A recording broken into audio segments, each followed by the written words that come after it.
শ্যামাপ্রসাদ মুখোপাধ্যায়ের ১২৫তম জন্মদিবসে শ্রদ্ধা জানালেন বহরমপুরের বিধায়ক সুব্রত মৈত্র।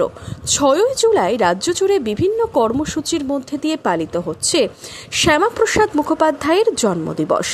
এদিন সকালে বহরমপুরের রবীন্দ্র সদন মোড়ে শ্যামাপ্রসাদ মুখোপাধ্যায়ের মূর্তিতে মাল্যদান করলেন বহরমপুরের বিধায়ক।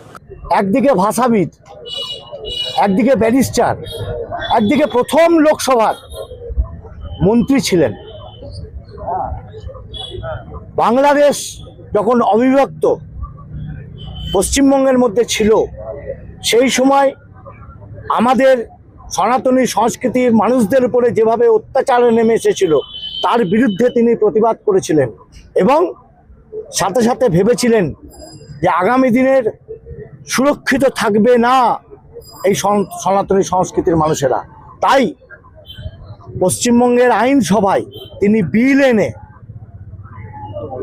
অবিভক্ত বাংলা থেকে বেরিয়ে এসে পশ্চিমবঙ্গ গঠন করেছিলেন, যার জন্য আজকে আমরা এই ভূমিতে বেঁচে আছি। তো এই ভূমির প্রতিষ্ঠাতা যিনি, তার জন্য জন্মদিনে ছুটি ঘোষণা হবে না? এতদিন এই কংগ্রেস আর সিপিএম আর তৃণমূল এরা ইতিহাস ভুলিয়ে দিয়েছিল, এরা শ্যামাপ্রসাদ মুখার্জিকে ভুলিয়ে দিয়েছিল।